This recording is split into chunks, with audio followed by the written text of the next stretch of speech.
Starting the switch. It's so ironic. The switch typically does not have a power switch. Yeah, the switch typically does not have a power switch. So what is going to happen is you are going to go in and you are going to verify that your cabling is all set. And then once you verify the cabling, you're going to go ahead and you're going to provide the lower end Cisco switch that doesn't have an on or an off switch. You're going to go ahead and provide that device with power. Once you provide that device with power, you verified your connections, then the switch is going to go ahead and initiate its startup routines, and you can go ahead and observe the pretty lights that are blinking all over the device, right? Yeah, the LEDs that are there to give you status indications, to give you health information about the particular device and its equipment. Let's hear from a guest expert that we have yet to hear from in this class. I don't believe we've heard from Jeff Hardy. Jeff is a longtime, very successful Cisco network engineer for a Fortune 500 company. Let's hear from Jeff about the LEDs that we have on switches and Cisco devices in general. Jeff, go ahead and take it away for us. If most switches are tucked away in closets or data centers, when will you have the opportunity to examine the LED indicators? When something's wrong, of course.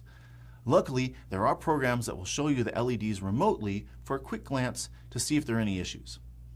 And that's mostly what they're for, in my opinion.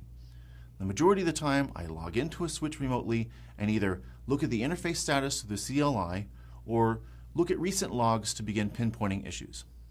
The LEDs can be useful if you're familiar with them and can't log in remotely to a switch. So just before I console in, I'll look at the LEDs to see if there are any obvious problems like no green lights where there should be green lights. However, the LED indicators and modes do vary by switch model. In many environments, you will have a few models to contend with, so it's up to you if it's worth memorizing different modes and indicators on each model. You will want to know the specifics for the model indicated in the exam, though. But in the field, probably the best use for the mode button is holding it down while rebooting the switch in order to perform password recovery. Well, great stuff. Thanks so much, Jeff. Awesome. And I am just about ready to connect to a rack of equipment for demonstrations today. And I'm still just struggling with that. It was all set up moments before class, but then you know how that works. There are issues with it just before the class actually kicks off. So just give me 1 minute here in the background to get our equipment set up that we're going to use for our practice today.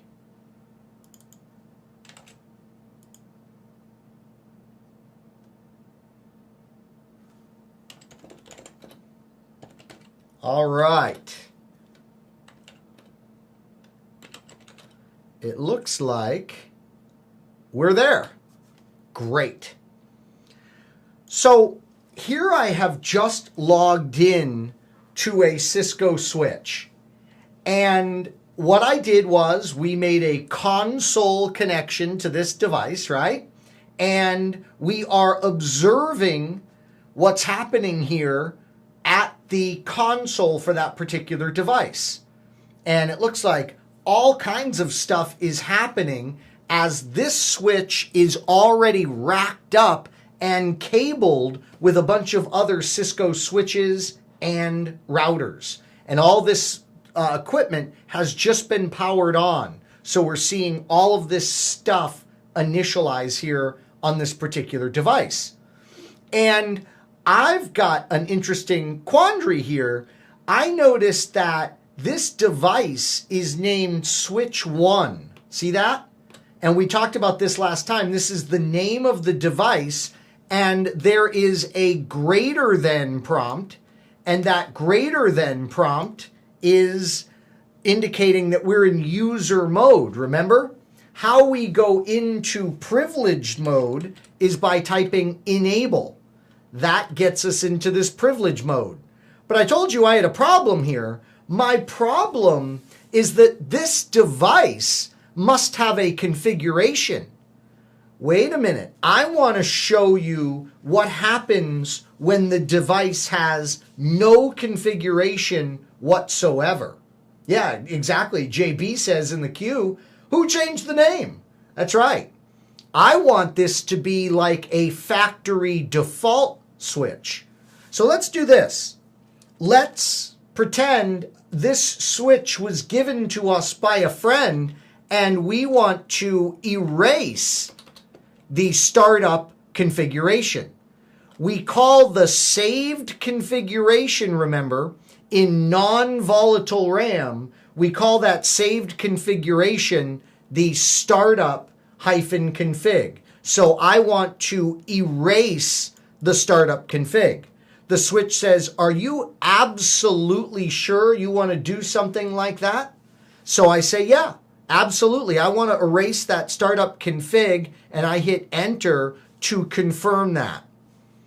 Now, if I reload, we should be at factory defaults with one important exception.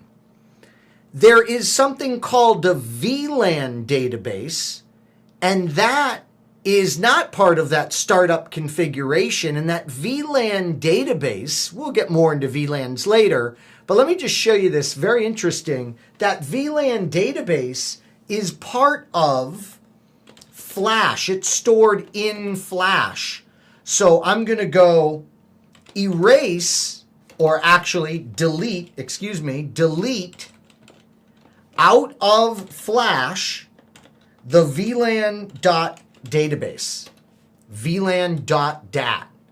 And it says, dummy, you must be in privilege mode to do that. So I'm going to use the N command, and I'm going to highlight that command, copy it to the clipboard, and paste it in.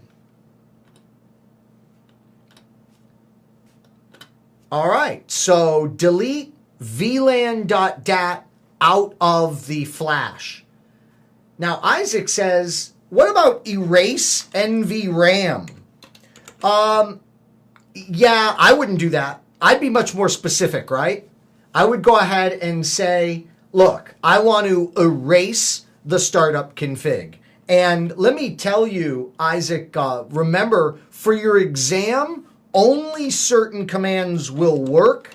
And I know for an absolute fact, erase startup config will work. Okay, so we'll emphasize that command in here. Okay, so we have erased the startup configuration. We have erased any VLAN database that might be on the device. So I think we're ready to go ahead and reload. We say reload. It says, are you sure you want to do this without saving any configuration? And we say yes. And the switch is reloading. Why? It's reloading because we used the reload command. Now, how in the world, wait a minute, I need to do something else here. Boy, everything got all messed up here. Just one moment. One moment as I fix one more thing.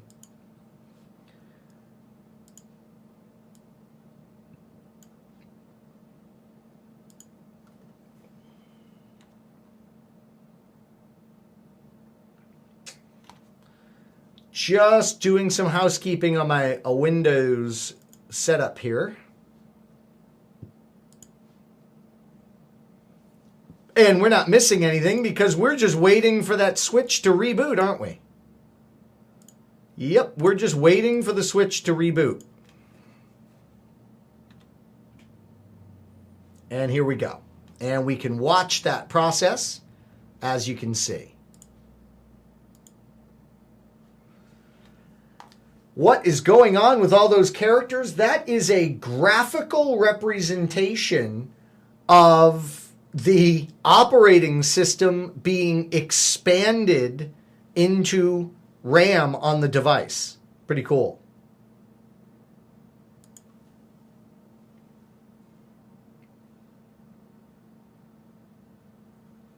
All right, it's going through its power on self-test or post of all of its hardware.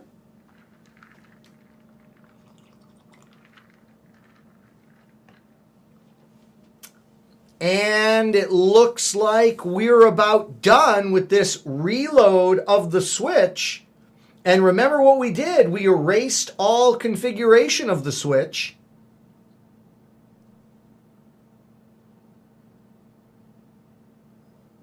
And it drops us off at press return to get started. And then we get a bunch of more output of the interfaces initializing on this device. But remember what it last said to me, press return to get started. So I'll hit return on the keyboard. And look at this. I think we talked about this last class, didn't we? There is no configuration on this device. So it offers to guide us through an initial configuration of this device. This is called the setup script, and just about all of your Cisco devices will have this. It's kind of like a wizard if you think about Microsoft technologies, and it wants to guide you through, in this case, at least an initial configuration of this particular device. Notice it says, would you like to do this? And then we have to respond yes or no. If we hit enter, it just keeps asking us the question because we are not providing one of the two options for an answer.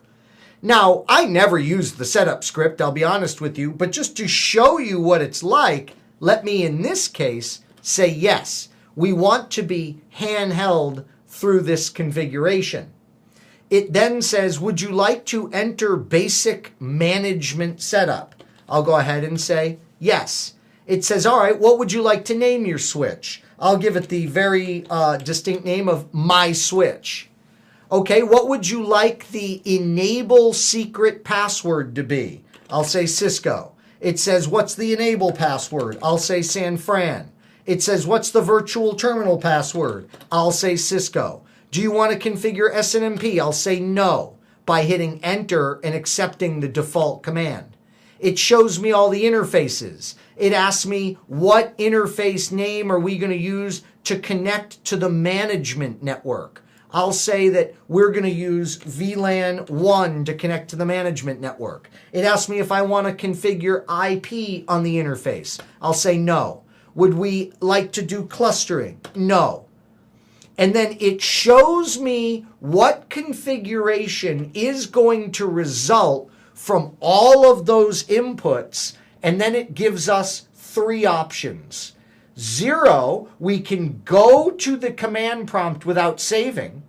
We can rerun the script, or we can save this configuration to NVRAM and exit. We're going to do the hysterical thing here because this was just for demonstration. I'm going to hit 0. And we just did all that for nothing. And we are returned to the user mode switch prompt. And we can go ahead and configure this switch from scratch now, can't we? Yep, we'll configure it from scratch. Notice switch greater than sign. The switch greater than sign, remember, indicates we are in user mode. When we type enable, we go to privileged mode. When we type disable, we exit privileged mode and go back into user mode. Okay, so enable, disable. And these are all things that I want you to practice in your hands-on lab work. You know, type enable, make sure you go into privilege mode. Type disable, make sure you go back into user mode. you need to be able to configure a switch in your exam environment, and you need to be able to do it quickly and with confidence, and you need to be able to verify your config so that you know that you got the points. And the only way you're going to be able to do all of that is with consistent, constant practice before your exam, for those of you that are taking an exam. Now, you want to give your switch a name. You want to give your switch a name. So we say enable, okay, and we get into privilege mode. But if you say host name, ? It says, I don't know what you're talking about. Why doesn't it know what we're talking about? Well, because if you go HOS ? You'll see there is no command in privileged mode that will allow you to name your switch. Instead, we have to go into something called global configuration mode. Notice the prompt just changed again, and now we can make changes to the switch that will have a global impact. One of the globally impactful changes will be to give this switch a new host name. Yep, and we do that with the host name command in global configuration mode. Note, configure terminal to get in global configuration mode, and then we can go ahead and name the switch appropriately. Anyone in the live audience got a name for me? I'm just not feeling very creative today. Anybody got a name for my switch? We'll take the first one in. As long as it's clean, this is a family show. All right, Steve says SGFS. You got it. So now we have a switch named SGFS. Now, this is a layer 2 switch. Okay?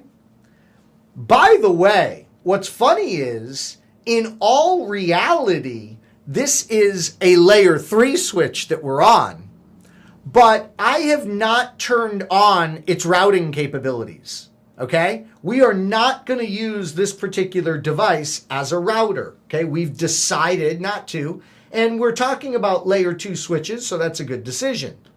Let me prove that to you. I'm going to type end, and then I'm going to do this. Show IP route. And it does not show me a routing table. It shows me an ICMP redirect cache.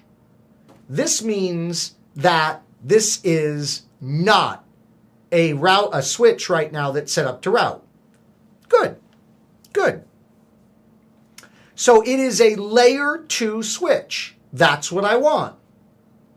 Now, I'm going to teach you how we can assign an IP address to this particular device. But wait a minute. Before I teach you how to assign an IP address to this device, let's ask a very important question here.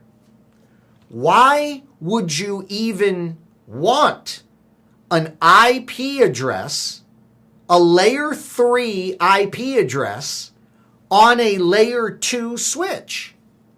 This isn't making any sense.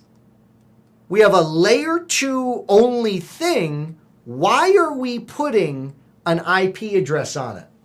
And everybody is already answering me in the audience. Great job. You are such a sharp bunch.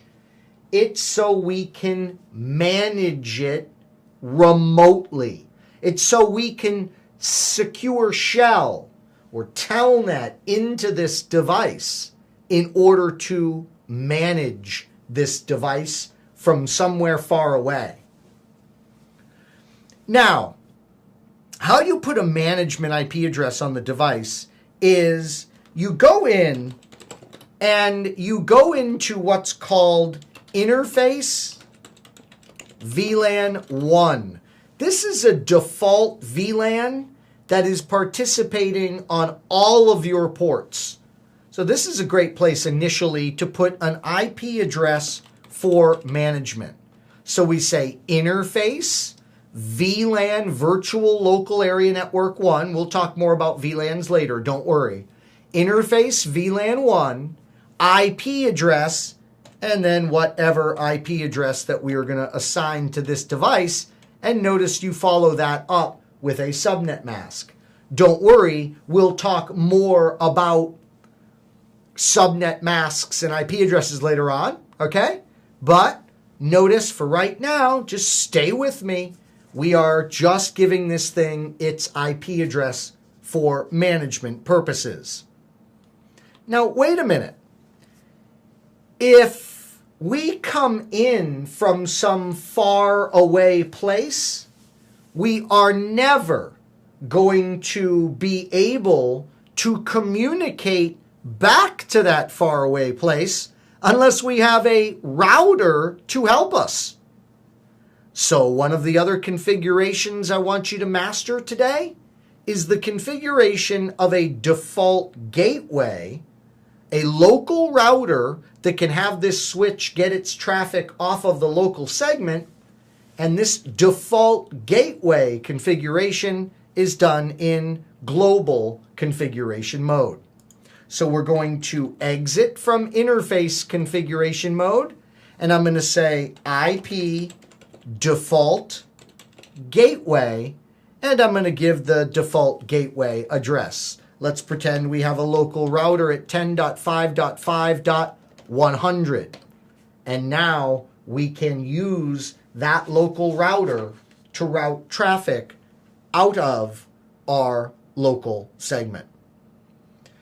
Well, my goodness, we've done a lot of great configurations to the SGFS device, and I think we better save all of that configuration.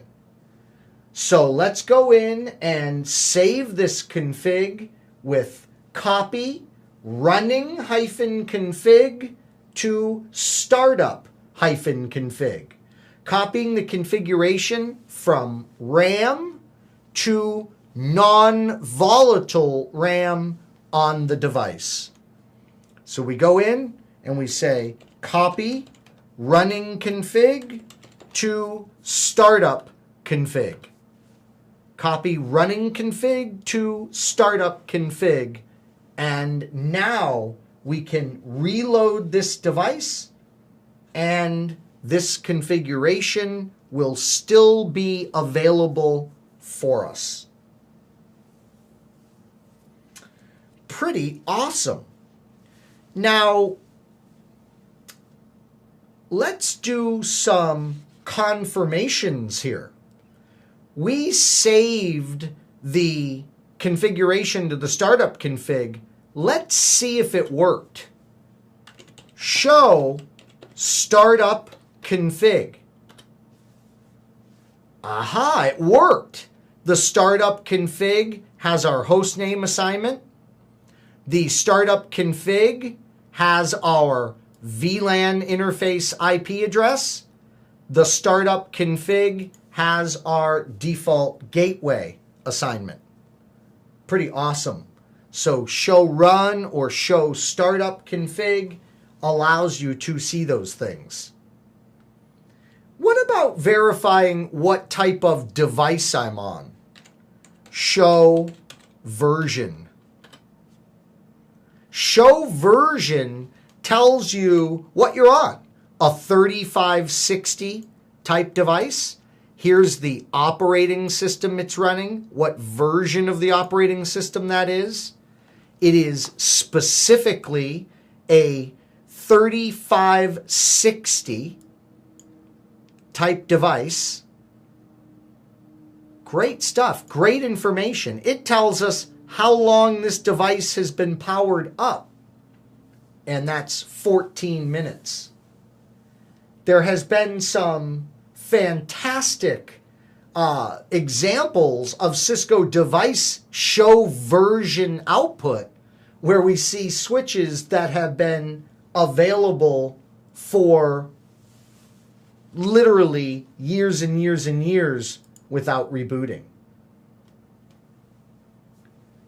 Steve asks, when you're setting the IP address, by the way, do you have to type it out longhand like that? Yes, you do, Steve. On this Cisco device, you can't use a shortcut. And remember, when you're practicing something like that, try it. Won't hurt, right? Interface FA 0/0. There isn't one. Interface Fast Ethernet 0/1. IP address. Let me go to interface VLAN 1 where we can assign an IP address. IP address 10.5.5.11, and Steve wants to do /24. And it says, no, sorry, can't do it. So don't be afraid. Absolutely experiment in your lab as you are working with these commands. Okay? Absolutely great idea for you to experiment. It's just lab equipment. You can't hurt anything. All right. So show startup, show running. How about this one? Show interfaces. Wow. This command is going to give you great details about the health and statistics of your interfaces. I would never run it that way. You'd be there forever. What we tend to do is we do show interface and then give the name of the one you want to look at. Maybe it's Fast Ethernet 0/10. Now notice the output only shows you the information for Fast Ethernet 0/10. You could do show interface Fast Ethernet 0/14 next if you wanted to look at that information for interface 14. So, awesome stuff. By the way, does this switch have a MAC address table? I hope it does. That's what a layer 2 switch is supposed to do. And if you just want to see the dynamic entries that have been learned in that MAC address table, do show MAC address table dynamic, and look at this.